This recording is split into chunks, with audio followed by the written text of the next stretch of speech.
In this lecture, I'm going to talk about DataStream or filtered DataStream. This figure shows you the input stream, the filter input stream, and data input stream. These three different classes represent the raw data stream, filter data stream that being processed, and data input stream that prepare data for the programs. In this lecture, we will be focused on data input stream and the data output stream. Let's look at this slice. Data input stream means well-done data input stream. Why we mention it as well-done? From the disk, we can read in bytes series as file input stream, like the image file in the previous lecture, and we can provide a buffer so that we can put it into blocks so that performance of the program can be higher because we can prefetch it. Now need to have this buffered input stream. So basically, buffered input stream is one layer over the file input stream. And then after the buffer input stream, we can put a data input stream so that the bytes can be converted into the well-done data format, integer, double, or even string. Those primitive data type. And in fact, this buffer input stream stage can be waived so that you can put the file input stream directly to the input of the data input stream so that you receive the byte directly to data. But with this buffer input stream, you actually create block of bytes so that you can improve the performance of the program. So these three different stages have different functions. Filter input stream, filter output stream. Filter strings are strings that filter bytes for some purpose. The basic byte input stream provides a read method that can be used only for reading bytes.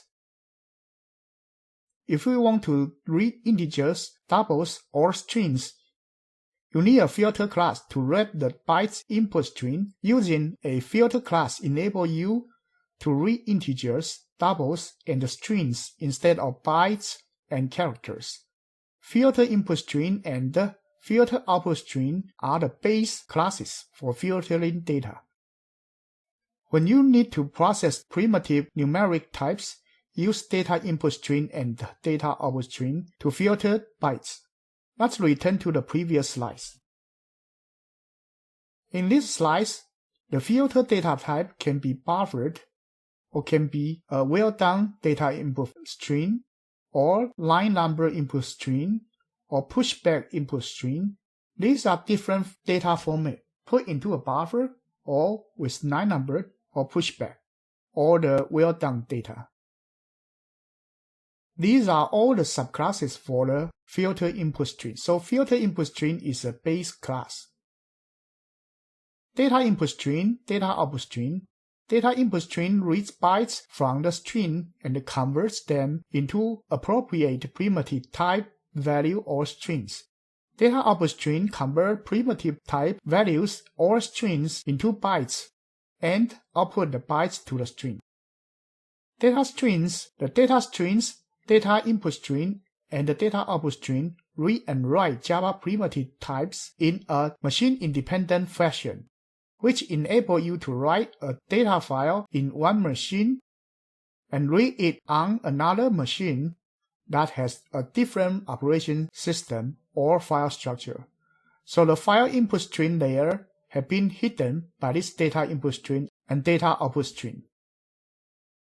Data input stream methods. We have read byte, read short, read int, read long, read float, read double, read character, read boolean, and read UTF. UTF is for Unicode. Output stream similar, but it's using write methods. Data I/O stream constructors. In this slide, I'm going to show you how to use data input stream, file input streams. Data I/O stream, the data is more cooked. It's well-prepared format using data input stream compared to input stream. You can just use the constructor data input stream with certain input stream and then create a string handler to in. Or you can use something like this. New file input string with the file name. This constructor will build a input string in the file input string type and opening the file int.in.data. And the outer layer of the data input string will be wrapping this inner layer of the file input string.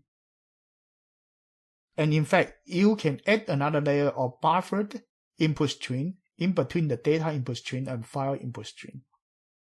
Similarly for the data output string. Now let's look at this demo program, test_datastream.java. In this example, we read in the myTemp.data using the file input string and another layer of data input string, and then output from the data output string to the file output string. Let's look at the program. The test_datastream class is over here. We create a output string using the data output string and another layer of file output string with the file temp.data. And then we write out the string Jiang in Unicode format, and then we write out double data type 85.5, and then we write out another string, another data, something like that, until it is ended. And then we close the output string, and then we open an input string using the same temp.data, and then we start to read in the Unicode format and read in another double format for 3 times. Let's run it. Right click and run.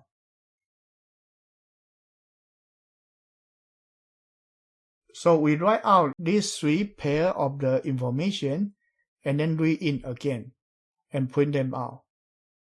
Let's look at the slides again. Now let's look at another demo program, detect end of file.java. The purpose of doing this is to handle the end of file situation to make sure the program doesn't break. So when we read a file from disk, and then we put into the file input string and convert it by the data input string to int, double, and string type. And we can do the reverse process from the int, double, string type back to binary type, back to the disk. Let's look at the program. Let's open this detect end of file. The program is right here. We create a file output string using the test.data, and then we convert it to the data output string to the output string handler output, and then we write double 4.5, 43.25, 3.2, and then close the output string. And then we open the same file for input string, and while it is true, that means that you continue to do that until there is an exception happen. When will the exception happen? When our input.read double method trying to read some double data in, if the end of file condition being met, then a end of file exception will be thrown. In that case, we will print out all data were read. And if file cannot find or something, we will print out the IO exception will happen, and then it will print out a stack trace. Let's run it. Right click and run. So basically, we have mentioned those 3 elements being added in. And then what happened is the end of file being met, and it will print out all data were read. And then download this program and try out yourself. Thank you.